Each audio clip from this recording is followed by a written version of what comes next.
A lot of folks like myself and others have been looking to Mitt Romney to be that McCain figure in this moment and say with a great deal of clarity, this is not fair. And to Claire's point about fairness, this is McConnell's idea of fair. No press.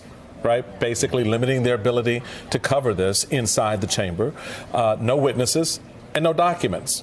And I think the American people need to understand at this moment, as this begins, exactly how Republicans are defining fair. Because when they hear them use that term, just remember, the press is limited in their access.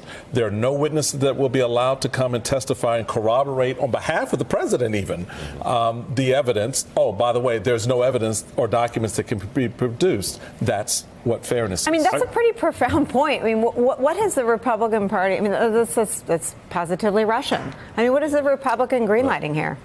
What they're greenlighting is the desire and the wish of this president to have himself acquitted.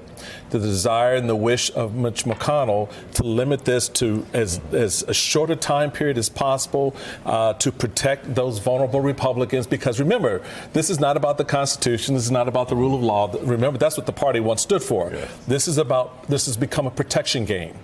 And it's protecting either vulnerable Republicans who are running for re-election or protect Donald Trump. And that, to me, is a sad space to be in. Hey there, I'm Chris Hayes from MSNBC. Thanks for watching MSNBC on YouTube. If you want to keep up to date with the videos we're putting out, you can click subscribe just below me or click over on this list to see lots of other great videos.